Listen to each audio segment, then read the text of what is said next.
voilà, à propos de la conférence, donc elle s'adresse principalement à des personnes qui sont pas trop techniques, même si ça va parler de technique, d'accord. Donc principalement le but de cette conférence, c'est d'arriver à rendre des choses très complexes très simples.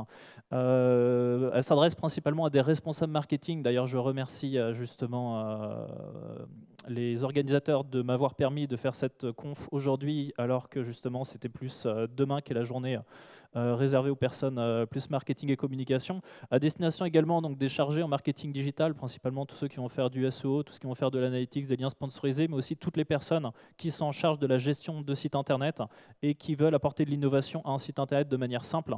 Donc principalement, ça va parler d'objets connectés, de marketing digital, de App Inventor 2. Ça va parler également de Google Data Fusion Table, de Google Analytics, de Measure Protocol, de la data.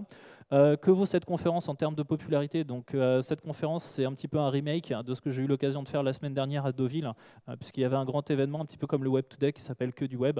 Et pour 15 personnes dans la salle, du coup, ça a donné 25 j'aime durant la conférence et 20 retweets. Et en termes justement de plus de données quali, ce que ça a donné, de ce que j'ai pu voir dans les résumés, c'est que ça a été justement considéré comme une conférence très intéressante. Donc vous êtes en train d'assister à une conférence qui est très intéressante. Et quand j'ai regardé ni plus ni moins la synthèse de l'ensemble des conférences au Quai du Web, en fait, il n'y en avait que 2 qui étaient en très intéressants et en fait, il n'y avait pas de niveau supérieur. Donc voilà, normalement, ça devrait plutôt pas être trop mauvais. Par respect pour vous, j'ai également refusé de faire un remake pur et dur en fait, de ce que j'ai fait la semaine dernière. Et du coup, je suis parti carrément sur un changement à près de 50% en fait, du contenu de la conférence durant le week-end et également durant les 48 dernières heures, pour ceux qui ont eu l'occasion de me suivre un petit peu sur Twitter. Donc voilà. Pour des développeurs, vraiment le niveau de difficulté de cette conférence à suivre, on est vraiment là-dessus, hein. I'm too young to die, mais pour justement des personnes qui au contraire trouvent que la technique s'adresse qu'aux développeurs et qu'on n'a pas la possibilité derrière de pouvoir réaliser des choses complexes, bah, sachez que vous êtes plutôt dans mode ultra-violence ou nightmare. Voilà, donc la conférence de ce matin, c'est libérer vos données grâce aux objets connectés. L'objectif de la conférence, c'est de vous rendre accessible l'Internet des objets connectés, en tout cas pour des personnes qui sont non initiées, que vous sachiez comment réaliser simplement des choses complexes. Quand je dis réaliser des choses simplement non complexe, je veux dire sans connaître des langages de programmation spécifiques. Pour ceux qui font de l'analytics au quotidien, c'est d'être en mesure de pouvoir étendre vos capacités analytics, aussi bien pour aider des entreprises, des associations ou n'importe quel site existant, que vous sachiez justement apprendre à réaliser des applications sur mobile en quelques minutes et découvrir de nouveaux outils. Et pour ceux qui ont vu le film Pretty Woman, voilà, ce que j'attends de vous, c'est justement... c'est que vous ayez ce genre de sensation si vous vous rappelez de la scène en question. Si vous aimez cette conférence, n'hésitez pas du coup hashtag WebToday ou également à me faire un petit signe du coup sur @chardonnoer. Donc juste pour me présenter vite fait, donc je m'appelle Ronan Chardonneau, je suis Chief Digital Officer dans une entreprise qui s'appelle SensorWake, je ne sais pas si vous connaissez, mais elle est notamment très populaire donc pour son créateur, Guillaume Roland, donc, qui à l'époque avait 17 ans et qui a créé en fait le premier réveil olfactif au monde. Donc en gros, je gère toute la partie digitale dans l'entreprise. À côté de ça, je suis également maître de conférences associé en marketing digital à l'Université de Angers depuis maintenant près de 4 ans. Et également, j'ai ma propre entreprise. En fait, je suis organisme de formation depuis maintenant, pareil, 3-4 ans. Et en fait, je forme sur les technologies analytics de type Google Analytics, de type Piwik, qui est concurrent Analytics, mais justement sur la partie libre. Et j'enseigne également à l'école Wiz, groupe HEMA, que je salue également. Je suis également organisateur en fait, des Major Bowling Nantes. Peut-être que ça ne vous parle pas, mais en gros, c'est un événement qui rassemble tous les passionnés en Web Analytics de la ville de Nantes. Et je suis également auteur donc, de 4 livres en Web Analytics aux éditions ENI que je salue également. Donc voilà, j'ai écrit notamment le premier livre au monde en fait, sur Google Tag Manager, qui est une technologie qui permet de pouvoir gérer des codes JavaScript en fait, sur les sites internet et qui permet plus facilement de pouvoir déployer des solutions analytics. Et j'ai également écrit donc, des livres sur Google Analytics et Piwik. Si jamais certains d'entre vous souhaitent me contacter, bon, les classiques réseaux sociaux. Et également, je suis juge aux European Search Awards depuis près de 3 ans. En gros, les European Search Awards, c'est quoi? C'est un peu comme les Energy Music Awards, mais point de vue justement marketing digital. J'en profite également pour faire une petite annonce. Je vais co-organiser en fait le premier et grand événement en province lié à la data. Ça aura lieu le samedi 5 novembre prochain à l'école WIS de Nantes. Et si vous en avez déjà entendu parler, donc c'est ce qu'on appelle un Major Camp. Donc en fait, c'est une énorme franchise anglo-saxonne. C'est un événement qui est gratuit. Pour information, les billets ils partent en moins de 5 minutes, montre en main. Et du coup, on attend à peu près 70 personnes.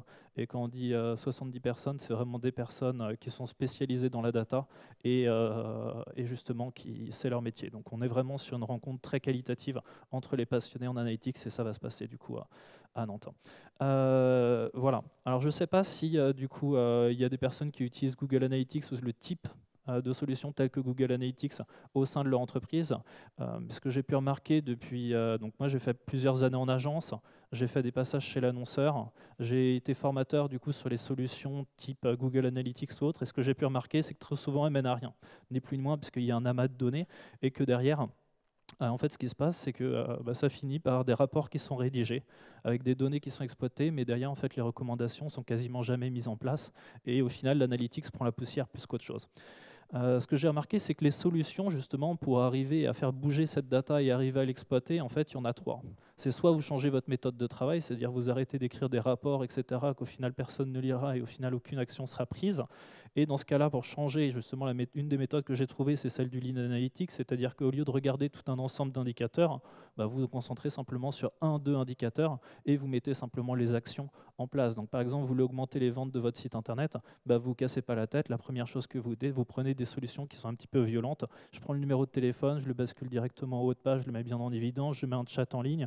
Bref, vous prenez des solutions violentes et vous ne cherchez pas justement la petite bête à l'intérieur des rapports analytics qui va permettre au final de ne pas influencer votre site internet ou en tout cas les performances de celui-ci. Soit en fait, si vous ne voulez pas analyser la data, en fait, c'est de déclencher des actions automatiques. C'est-à-dire que vous servez de la data pour justement derrière déclencher un événement. Typiquement, je récupère comme information le fait qu'il pleut, donc automatiquement j'ai un robot qui vient en fait récupérer mon linge et qui du coup empêche que le linge soit mouillé. Ou alors justement je me retrouve avec un système à l'intérieur de mon site internet qui remarque que le taux de rebond est extrêmement élevé et va modifier en fait les composants de mon site internet pour justement permettre à ce que ce taux de rebond il baisse, mais en fait vous donnez la main à un robot. Ça serait la deuxième solution. Et la troisième solution, et qui est l'objet de la conférence d'aujourd'hui, c'est en fait vous libérer la donnée pour qu'en fait les autres fassent les actions à votre place. C'est-à-dire qu'à l'intérieur de votre système d'information, quand je dis système d'information, c'est pas forcément informatique, ça peut être vous en tant que chef d'entreprise, vous en tant que webmaster, vous en tant que je ne sais pas, n'importe quel individu, vous avez une donnée et elle peut être utile pour l'extérieur. Imaginons, vous êtes dans votre voiture, vous voyez des conducteurs qui passent à côté de vous et l'un des conducteurs en question a un feu de cassé. Typiquement, vous avez une donnée et elle a énormément de valeur pour la personne qui est concernée, mais en effet, si à aucun moment vous la libérez, il n'y a pas d'intérêt. Justement, cette conférence va parler de ce dernier point, c'est-à-dire comment facilement, avec l'Internet des objets, on va pouvoir prendre une donnée, la libérer, et qu'en fait, cette donnée-là va pouvoir influencer le comportement des autres. Autre constat personnel, donc lors de la compétition que j'ai eu l'occasion d'animer en tant que juge depuis plus de 3 ans, qui s'appelle les European Search Awards, dont j'ai déjà parlé, ce qui se passe en fait chaque année, c'est que j'ai remarqué que toutes les entreprises qui se distinguaient en termes de marketing digital, c'est-à-dire en termes de référencement naturel, en termes d'achat de liens sponsorisés, en termes de content marketing, tout ce qui tourne autour du marketing digital, ceux qui s'en sont sortis à chaque fois, c'est ou les entreprises qui sont super bien organisées, c'est-à-dire ils planifient bien les attentes de leurs clients, ils sont capables de pouvoir suivre les bons indicateurs, ils emmènent les clients exactement là où ils sont engagés à les mener, ou alors des entreprises qui sont super innovantes, c'est-à-dire que sur tous ces aspects du marketing digital, ils sont capables d'aller justement au-delà de ce que justement les responsables marketing digital traditionnels font, et à partir de là, en fait, attirent justement tout notre intérêt. Et c'est justement ce dont cette conférence va parler. Je ne sais pas si certains d'entre vous connaissez ce dessin. Je pense que justement, si certains d'entre vous ont déjà été impliqués, notamment dans la gestion de projet, je pense qu'ils ont déjà pu rencontrer ce petit dessin un petit peu humoristique qui montre en fait les différents postes, enfin les différentes visions qu'ont les personnes en fonction de leur poste lorsqu'ils travaillent sur un projet, et notamment un projet informatique. Donc d'un côté, vous avez comment le client l'a expliqué, ensuite vous avez comment derrière le chef de projet l'a compris, vous avez derrière comment l'analyste a réalisé justement le projet, vous avez la manière dont le développeur a codé le site, etc., etc. Donc ces dessins sont certes très humoristiques, mais en fait, ils oublient le plus important. Et en fait, le plus important, c'est ça, en fait. C'est le consommateur final, c'est-à-dire ce qui vous intéresse. Certes, enfin, vous devez livrer un site internet pour quelqu'un, donc vous avez le client qui vous dit quelque chose, mais en fait, ce n'est pas vraiment les besoins du client qui sont intéressants, c'est les besoins du client, à savoir le consommateur final. C'est ce que veut réellement le consommateur final qui va intéresser et qu'il faut en fait trouver sur les sites internet. L'exemple que j'ai pris pour justement vous illustrer tout ça, j'ai pris l'exemple de la restauration. Donc en fait, je suis allé sur Google, j'ai tapé restaurant Nantes et j'ai regardé ni plus ni moins l'ensemble des fonctionnalités qui apparaissaient pour les 10 restaurants de la ville de Nantes. Et en fonction de ça, j'ai classé justement les différentes fonctionnalités. Donc ce que j'ai pu remarquer, c'est que principalement, la plupart de ces restaurants-là mettaient en avant le menu de la carte en mode statique, une rubrique de contact, l'histoire du restaurant, le plan d'accès, les photos, les liens des réseaux sociaux, l'actualité, la presse, présentation de l'équipe, un module de réservation, vidéo, partenaire, livre d'or, et donc vraiment dans cet ordre-là. C'est-à-dire qu'en termes de nombre de fois où la fonctionnalité apparaît. En gros, ici, ça veut dire ni plus ni moins que le livre d'or n'apparaît quasiment jamais, les partenaires très peu, les vidéos très peu. En revanche, menu des cartes en mode statique, je l'ai quasiment retrouvé partout, tout comme le bloc contact ou l'histoire du restaurant. Voilà. En revanche, les attentes des consommateurs, en fait, pour décider d'aller dans un restaurant, ce qui va vous intéresser avant tout, c'est un avis non faussé. Est-ce que le restaurant il est bon, est-ce qu'il n'est pas bon? Ensuite, c'est avoir les cartes et les menus du jour, pas la vieille carte, mais justement savoir quels sont les produits frais qui vont sortir. C'est de pouvoir réserver, c'est de connaître le temps d'attente, c'est de connaître le prix du restaurant, c'est d'avoir une place non bruyante et confortable, c'est d'avoir une carafe d'eau remplie, c'est en savoir où en est leur commande. Ils veulent pas de table à côté des WC, ils veulent savoir justement si c'est fait maison. Et en fait, on arrive un petit peu à un schéma comme ça, c'est-à-dire que vous avez d'un côté ce que les webmasters vont réaliser. Et puis en fait, d'ailleurs, vous avez les attentes des consommateurs finaux. En fait, on se rend compte, alors vous pouvez tester ça sur un petit peu tous les secteurs d'activité, c'est qu'il y a un décalage quasiment complet entre ce que veulent réellement les consommateurs finaux et qui au final vont être les personnes qui vont mettre de l'argent sur la table et ce qu'au final les entreprises souhaitent et se mettre en avant. Vous prenez par exemple Booking.com, vous prenez Le Bon Coin, est-ce qu'à un moment donné, vous êtes allé sur leur page Qui sommes-nous ou sur leur page Notre équipe? Okay. Or, c'est typiquement des pages qu'on va retrouver systématiquement en priorité lorsqu'un site va être lancé, alors que les fonctionnalités réellement demandées par les internautes vont être complètement différentes. Donc voilà, ça c'est le constat que j'ai pu faire. Et en gros, l'idée, je ne sais pas si vous avez vu le film Joy avec Jennifer Lawrence, mais en gros, l'idée c'est ça, c'est pourquoi le produit est extraordinaire, c'est parce que justement, elle a été capable de pouvoir créer le produit qui était justement à son image, parce qu'il partait d'un besoin qu'elle avait eu en fait en tant que consommatrice finale. Et en revanche, le jour où elle s'amuse à confier son produit à quelqu'un qui n'y connaît rien, il fait strictement n'importe quoi, parce que lui, il a sa logique derrière. Donc l'idée de base, c'est toujours un petit peu celle que vous trouvez dans la logique Lean, c'est d'arriver justement à créer votre produit, créer votre service en fonction réellement d'un panel d'individus que vous avez déjà réussi à identifier, qui sont capables de s'exprimer comme étant des consommateurs finaux. Alors cette méthode, elle est bien belle sur le papier, mais derrière, dans la réalité, il y a des freins. Notamment les freins que j'ai pu voir, c'est qu'il y a trop d'a priori. Donc souvent de se dire, ouais, mais mes concurrents, ils l'ont pas ça. Mes concurrents, ils ne s'amusent pas à mettre un module d'avis non foncé sur le site internet, donc pourquoi je le ferais? C'est que ça doit être une mauvaise pratique. Également la notion de coût, parce que du coup, ça va rajouter des fonctionnalités sur un site internet où probablement votre équipe ou vous-même en fait n'êtes pas encore au point où vous allez dans l'inconnu. Donc naturellement, ça peut être potentiellement des coûts aussi bien en termes de temps qu'en termes justement de matériel. Et puis aussi, surtout la troisième idée, si on pense à tort que les consommateurs finaux viennent sur votre site parce que vous avez un site qui est esthétique, quoi. Et on se dit ni plus ni moins que si on rajoute des fonctionnalités, ça risque de casser un petit peu la charte graphique, ça ne va pas être génial. Et voilà, personnellement, moi, ce que j'en pense de ça, c'est voilà, ce petit rébut que vous arriverez à reconstituer.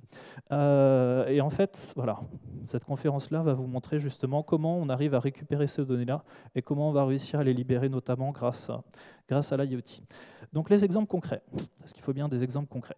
Donc moi j'ai commencé justement l'Internet des objets en janvier 2015, je m'y suis intéressé et à l'époque ce qui m'intéressait c'était justement de pouvoir indiquer à mes étudiants que j'étais présent à l'université, puisqu'en fait je suis à temps partiel, donc j'y suis ni plus ni moins 1 ou 2 jours par semaine. Et mon idée, c'était de pouvoir réaliser avec des objets connectés un siège connecté. D'accord ? Donc je mets mes fesses sur le siège et directement, ça va envoyer sur mon site internet le fait que, regardez, je suis présent à l'université, vous pouvez passer à mon bureau. Et du coup, vous n'êtes pas frustré du fait que vous avez l'impression que je ne viens jamais à l'université. D'accord ? C'était ça mon idée de départ. Donc en gros, mon idée, c'était, voilà, j'ai un siège, je prends un bouton poussoir. Vous en trouvez pas mal dans le commerce, maintenant, tout ce qui est la notion d'objet connecté, c'est pas mal banalisé. Et je vais rajouter derrière un composant carte Wi-Fi. Donc c'est pareil, vous en trouvez dans le commerce, qui permet derrière de pouvoir ni plus ni moins dire, si jamais le bouton il est appuyé, à savoir je le mets à l'intérieur d'un coussin dans la chaise, alors ça va envoyer directement sur le site internet que je suis présent. Et en fait, ce que j'ai pu réaliser après, parce que j'en ai acheté des objets connectés, je crois que j'en suis après à 500 ou 600 € de kit d'objets connectés. Ce que j'ai pu réaliser, ni plus ni moins, c'est que, en fait, que faire si quelqu'un d'autre s'assied sur mon siège? En fait, ni plus ni moins, la donnée elle sera faussée. Ça faisait beaucoup d'électronique embarquée, ça faisait un petit peu aussi beaucoup d'énergie consommée pour rien. En termes de coût, alors, sachant que ça, ce que je vous ai montré là comme composant, ça s'appelle LittleBits. Et LittleBits, en gros, c'est vraiment, je vais simplifier, mais je vais dire en gros, c'est Arduino pour les vraiment nuls, pour ceux qui connaissent un petit peu Arduino. Et en gros, en termes de coût, rien que là et là, il y en a à peu près pour, avec les frais de port, il y en a à peu près déjà pour 70-80 €, quoi. Donc ça fait déjà un peu cher pour un petit siège connecté. Et du coup, ce que j'ai réalisé, c'est oui, mais en fait, je pourrais avoir de la donnée qui est bien plus qualitative et qui permettrait justement à ce qu'il soit beaucoup plus personnel si justement j'utilisais mon smartphone. Donc un smartphone, en fait, et ça je l'ai appris lors d'une conférence à laquelle j'ai assisté l'année dernière, c'est ni plus ni moins qu'un objet connecté. Vous avez un matériel, et ce matériel-là, justement, derrière est connecté par différents biais, que ce soit du Bluetooth, que ce soit justement du Wi-Fi. Donc en fait, votre smartphone, il possède déjà quasiment, je ne vais pas dire toutes les fonctionnalités, mais un gros paquet justement des fonctionnalités que vous retrouvez justement dans l'Internet des objets qu'on pourrait imaginer classiques. Donc vous avez à la fois le Bluetooth, à la fois le GPS, la reconnaissance vocale, composant Wi-Fi, vibreur, son, orientation. Vous avez un coût de développement du prototype qui est quasiment nul si vous utilisez certaines plateformes. Je vais vous en montrer justement une tout à l'heure. Donc voilà, moi personnellement, depuis janvier 2015, je m'intéresse à l'Internet des objets. J'ai acheté 2 kits, je crois, Raspberry Pi. Je me suis acheté 4 kits Arduino, etc. Je me suis acheté des composants Sigfox. Bref, j'en ai eu pour près de 600 €. Et au final, j'ai eu toujours des projets qui n'ont pas vraiment abouti. Alors que justement, avec un téléphone qui n'est plus ni moins un super objet connectant embarqué, en fait, en quelques minutes, vous pouvez sortir avec un super produit. Justement, je vais vous montrer comment réaliser un tel produit. Donc en fait, je ne sais pas si vous connaissez App Inventor 2. Donc c'est justement, initialement, ça a été lancé par Google et derrière, ça a été repris et c'est maintenu aujourd'hui par le Massachusetts Institute of Technology. Et c'est justement une solution en ligne qui vous permet d'ailleurs de pouvoir développer facilement des applications sur Android pour ceux qui ne connaissent rien en fait en langage de programmation. Donc en fait, ce qu'on va faire, c'est qu'on va créer une application pour indiquer que je suis présent au Web Today ou pas, et je vais publier du coup ça sur mon site internet. Pour pouvoir effectuer en fait cette action-là, je vais avoir besoin d'utiliser ce qu'on appelle une base de données. D'accord ? Base de données, généralement, c'est ce qui fait un petit peu fuir les personnes du marketing, puisque directement ils l'associent à quelque chose de technique. Mais pour ce faire, on va utiliser un service de Google qui s'appelle Google Data Fusion Table, qui permet ni plus ni moins de pouvoir créer facilement une base de données gratuitement en quelques secondes. Pour vous dire à quel point c'est très simple, c'est que vous allez simplement dans votre Google Drive, vous cliquez ici sur Nouveau, et en fait dans la liste des différents services qu'il va vous proposer, en plus de la version Word de Google, en plus de la version Spreadsheet, il va vous proposer également la possibilité de pouvoir créer une base de données. Moi, pourquoi personnellement j'aime bien Google Data Fusion Table, c'est que généralement, quand on travaille comme ça avec des solutions un petit peu techniques, genre les bases de données, vous avez toujours des notions de créer une clé API, ensuite d'avoir des droits, ensuite d'avoir encore un autre truc, et finalement, vous finissez souvent avec cette petite photo qui dit qu'en fait, voilà, le lien entre votre application et justement la base de données n'a pas marché, et vous grincez un petit peu des dents. Donc pour ceux qui connaissent justement Google Analytics, j'ai choisi justement de ne pas utiliser Google Analytics pour gérer la base de données parce que justement Google Analytics n'est pas assez flexible et que pour rendre une donnée publique, à savoir pour la libérer, il faut utiliser un script qui s'appelle GA Super Proxy et c'est assez technique. Si jamais vous voulez le faire, j'ai un article sur mon site ronan-chardonneau.fr qui explique très bien comment utiliser GA Super Proxy, mais là, pour l'exemple de ce matin, j'ai choisi de vous présenter Google Data Fusion Table. Donc pour créer cet objet connecté, en fait, je vais avoir plusieurs choses. Je vais créer une base de données, je vais créer une petite table dans Google Drive avec un statut qui va être oui ou qui va être non. À savoir que voilà, si je suis présent au Web Today, alors envoie-moi l'information oui. Si je ne suis pas présent au Web Today, alors envoie l'information non. Rien de bien compliqué. Deuxième étape, on va obtenir les accès API à Data Fusion Table. Donc ça, malheureusement, on n'a pas d'autre choix que d'y passer, mais vous allez voir, c'est très simple. On va créer l'objet, on va diffuser la donnée, et puis on va faire un test pour savoir si ça marche. D'accord ? Donc je vais me téléporter pour être en dehors du Web Today et que justement, je puisse annoncer que je ne suis pas au Web Today. Donc en fait, première étape, donc c'est création de la feuille de calcul et de la table. Donc voilà, c'est tout simple. Vous allez dans Google Drive et vous créez en fait une base qui va être comme ça, intitulée de votre table, c'est présence Web Today, qui prend le statut oui/non. D'accord? Donc oui, vous êtes présent au Web Today, non, vous n'êtes pas présent au Web Today. Ça prend simplement 2 valeurs. Là, ça m'a pris 2 clics pour simplement me créer la table dans Google Data Fusion Table. Ensuite, je vais obtenir les accès à l'API. Donc en fait, pour obtenir les accès à l'API, vous devez vous rendre en fait sur ce lien-là, console.developer.google.com, et de vous créer justement un identifiant API qui va vous donner justement une clé spéciale qui va vous permettre de le rentrer dans App Inventor 2 et qui va vous permettre de pouvoir poster les informations depuis votre téléphone vers justement la base de données de Google Data Fusion Table.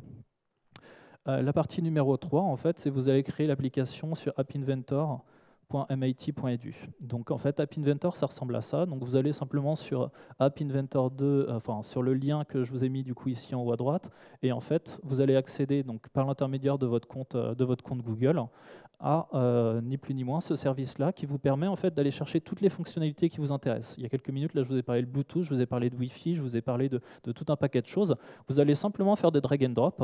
Et en gros, ici, je dis dans mon application, pour dire que je suis présent ici au Web Today ou que je ne suis pas présent, j'ai besoin de quoi?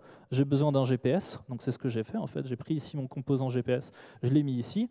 J'ai besoin, ni plus ni moins, de lui demander à intervalles réguliers si en effet je suis présent ou pas au Web Today. Donc c'est pour ça en fait j'utilise un chrono. Alors là, naturellement, le chrono, il va de soi que sur un vrai objet connecté, vous le laissez passer dans le temps pour pas qu'il tue votre batterie, puisqu'à chaque fois, du coup, ça va vous faire une requête. Là, dans mon cas de figure, j'ai décidé de le mettre à 30 secondes. Et j'ai décidé également de rajouter une base de données. Donc en fait, là, ce qui va se passer, c'est que je vais décrire un comportement qui va dire à mon objet connecté, interroge-moi toutes les 30 secondes pour m'indiquer où est-ce que se situe sur la carte du monde mon téléphone. S'il indique les coordonnées GPS de cette salle, ou du moins du lieu Alclombois, alors envoie le statut « Oui, tu es présent, Ronan, au Web Today ». Sinon, Ronan, tu n'es pas présent au Web Today parce que justement, les coordonnées GPS ne correspondent pas. Donc en fait, quand vous allez dans App Inventor, tout ce que vous avez besoin de faire pour coder tout ça, c'est de cliquer ici sur la partie qui s'appelle bloc. Et en fait, la partie qui s'appelle bloc va vous permettre de pouvoir réaliser votre programme. Donc ici, dans le programme, je lui dis quoi? Je lui dis ni plus ni moins. Alors, toutes les 30 secondes, qu'est-ce que tu fais? Toutes les 30 secondes, tu vérifies si la longitude, d'accord, donc la longitude, coordonnée GPS, d'accord, contient moins 1.563 et que la latitude, justement, comprend les données suivantes, 47.175. Si jamais ces deux conditions-là sont vraies, ok, si jamais c'est vrai, alors tu m'appelles justement cette fonction, et la fonction ici, présence Web Today, permet de faire quoi? Elle permet de dire ni plus ni moins, voilà la clé que j'ai créée justement dans l'étape numéro 2, associée justement à l'email de mon compte Google, et je lui dis ni plus ni moins d'envoyer la requête SQL suivante. Le code, il fait que ça, je ne vous rajoute pas d'autres slides, etc. Il fait juste ça, qui dit quoi? Mets-moi à jour la base de données que tu m'as créée avec les statuts oui-non, et tu le mets à jour et tu le mets sur oui. Si jamais la condition, elle n'est pas bonne, elle n'est pas remplie, c'est-à-dire que tu n'es pas en longitude à moins 1.56 là, et tu n'es pas non plus en latitude à 47.17, alors tu m'appelles du coup cette fonction absence Web Today, et en fait ce que ça va faire, ça va updater du coup derrière la base de données, donc mise à jour de la table dans Google Data Fusion Table, où en fait la table qui s'appelle présence Web Today va prendre à l'heure la valeur non. Ok, c'est pas super compliqué à comprendre, enfin en tout cas je l'espère. Normalement ici la seule partie qui devrait vous faire un petit peu peur, c'est en gros la partie ici où vous indiquez vos credentials, mais en fait ces informations-là vous les récupérez automatiquement, que ce soit dans la feuille Google Drive que vous avez créée pour la notion de table ID, ou alors justement derrière vous récupérez dans les credentials, donc justement dans la partie sur l'API de Google, simplement la clé qui vous demande. Et en fait ça fait la passerelle ni plus ni moins entre votre application du coup qui est à l'intérieur de votre téléphone et directement la base de données qui se trouve sur Google Drive.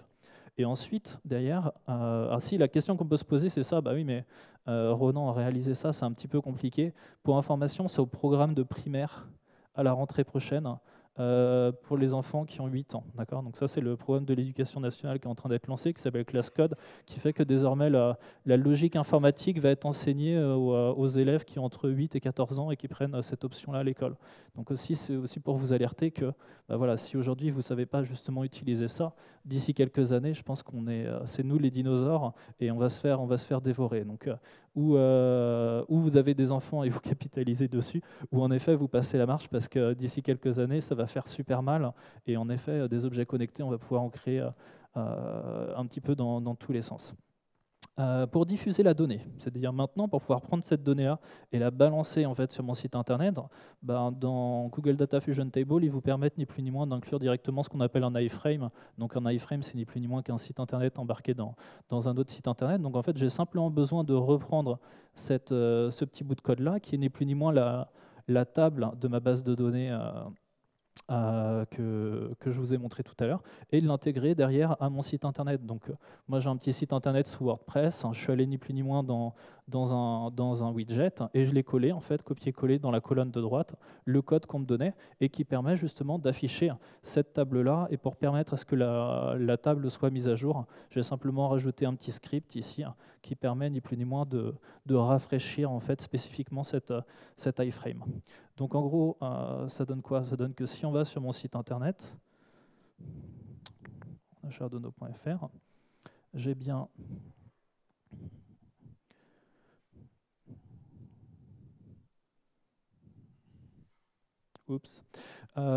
j'ai bien du coup ma table qui s'affiche ici.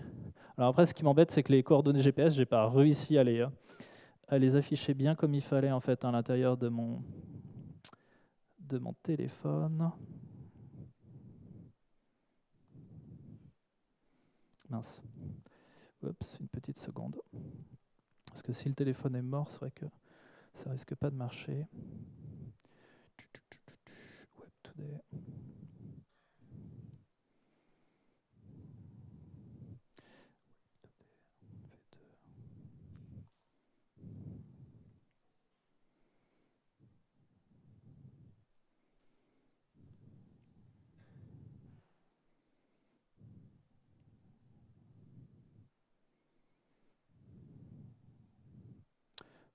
Bon, on va tricher. Alors.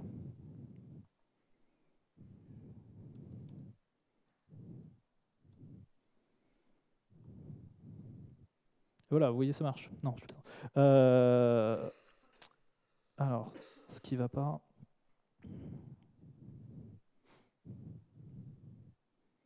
Voilà. Donc en fait, ce qui ne va pas, c'est que depuis ce matin, je ne sais pas pourquoi, dans ce lieu précis, en fait, j'arrive pas à obtenir les coordonnées GPS du coup de la salle. Donc là, il est en train de faire ma requête. En fait, il est en train de vérifier si du coup les conditions sont satisfaites.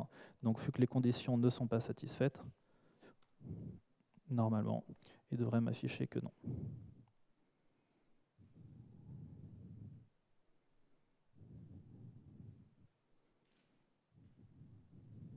Voilà.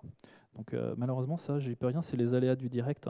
C'est que du coup, depuis ce matin, en fait, mon téléphone n'arrive plus à me géolocaliser.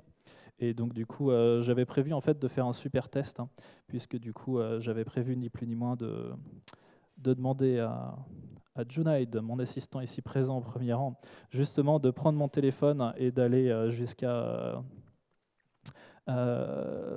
justement jusqu'à l'autre bout du pont pour justement bien vous montrer que du coup ça marche, mais malheureusement en fait je peux pas faire de miracle en fait si mon téléphone n'arrive pas à me localiser correctement, du coup ça peut pas marcher, mais c'est pas grave puisque j'ai naturellement une backup pour vous. Combien de temps il me reste? 10 minutes, ok, impeccable. Donc je suis désolé, mais en tout cas, tout ce qui est code source, etc., je le mets sur mon site, donc vous pourrez directement à la fin de cette conférence, enfin le temps que je l'upload, etc., au moins d'ici, je pense pour 10h30, vous aurez tous les codes sources, vous pourrez récupérer du coup tout ça et vous pourrez les réutiliser. Du coup, je vais vous montrer un autre exemple qui lui fonctionne. J'avais pensé ni plus ni moins à un restaurateur qui pourrait être intéressé pour justement mettre facilement en ligne les menus du jour qu'il sert dans son restaurant, ni plus ni moins, puisque ça c'est une information qui intéresse toutes les personnes qui sont susceptibles de venir dans le restaurant, que le restaurateur, lui, il l'a forcément en tête lorsqu'il démarre sa journée dans le restaurant, mais qu'il n'a jamais le temps de mettre sur son site internet. Donc en fait, j'ai pensé à réaliser une application qui permettrait ni plus ni moins de pouvoir mettre à jour et facilement en fait, les menus d'un restaurateur et derrière de pouvoir les publier facilement sur un site internet. Donc voilà à quoi ressemble l'application, vous la voyez ici. Donc typiquement une personne qui pourrait être intéressée pour... Je vais prendre une commande tout de suite simplement mise à jour. Donc on va se dire... Oups.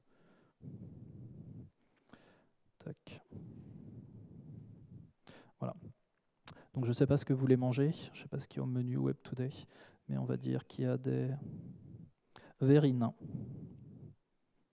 Wow, tant pis, on va dire que c'est bon. Salade, purée, pâtes, c'est pas facile d'improviser, glace et tarte. Bon, allez, vendu. Donc là, du coup, j'upload tout ça. Pouf. Étape bonne. Hein. Bref. Donc en fait, j'upload tout ça. Donc j'ai simplement cliqué ici sur, sur le bouton envoi pour mise à jour. Et du coup, ce que ça a fait, c'est que ça a mis à jour dans une base de données. Alors, je crois que c'est celle-là. Tac, tac, tac. Deuxième démo. J'espère que ça a marché celle-là.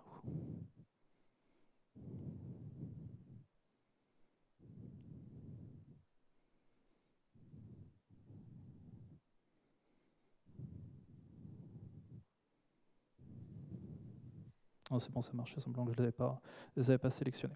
Donc en effet, du coup, là, vous avez vu que ça n'a pas pris 150 ans. Donc pour un restaurateur, vous imaginez qu'il n'a pas le temps, rien que le fait de prendre rien que 20 secondes pour pouvoir simplement parler avec son téléphone, lui permet directement d'envoyer le tout dans une table. Et ensuite, la table en question, avec l'exemple que je vous ai montré du coup tout à l'heure, permet ni plus ni moins d'avoir donc un iframe que vous êtes libre derrière de pouvoir diffuser sur votre site internet. Et on va se retrouver derrière.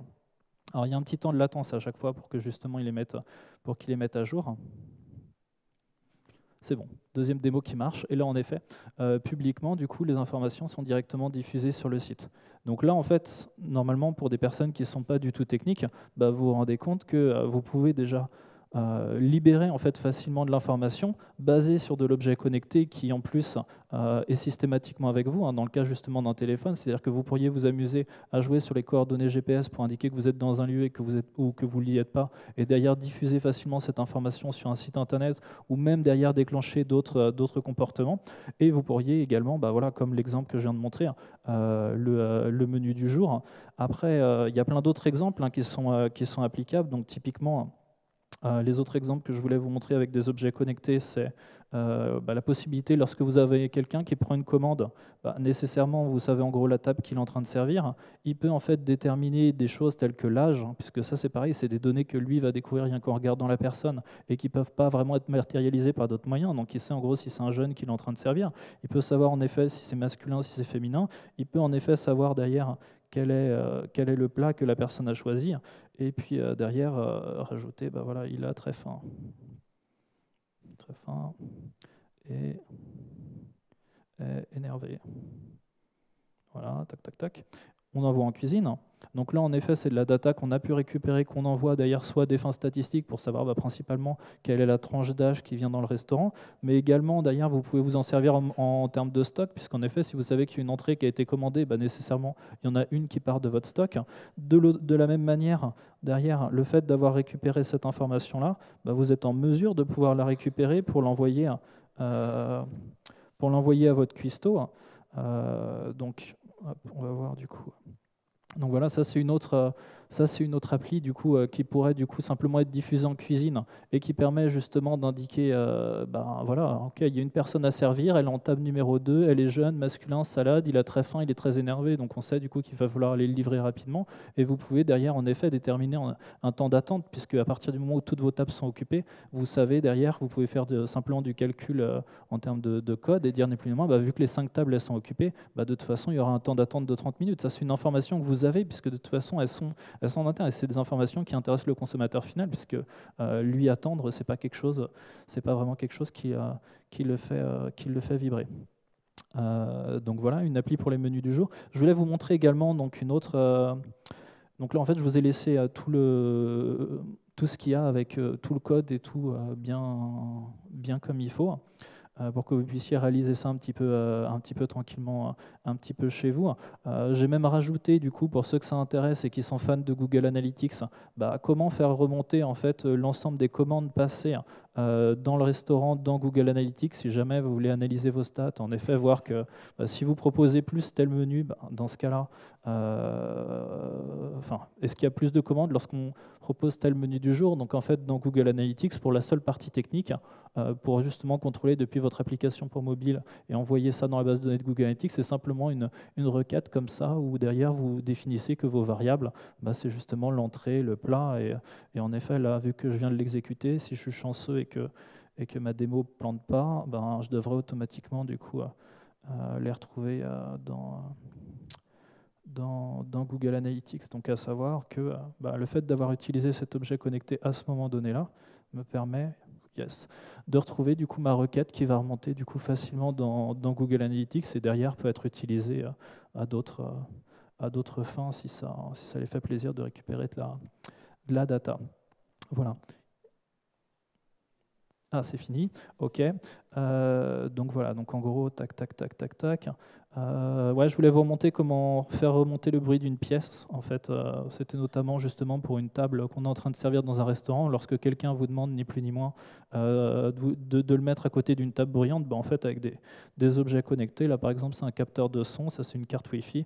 Vous le branchez justement sur secteur ou même via une autre source d'énergie. En fait, ça permet d'ailleurs d'envoyer ça très facilement, par exemple, dans une feuille sur Google Drive. Et derrière, la personne, en effet, qui a justement le matériel qui permet de prendre les commandes, permet de vérifier facilement que ça marche. Je ne sais pas s'il y en a qui justement ont des bracelets Fitbit par exemple, mais s'il y en a parmi vous qui sont entraîneurs sportifs, en fait, vous pouvez très bien avec le Fitbit, en utilisant un service qui s'appelle le IFTT, en fait, envoyer automatiquement les datas du Fitbit à votre entraîneur, enfin dans un spreadsheet à votre entraîneur qui cumule en fait l'ensemble des données des athlètes.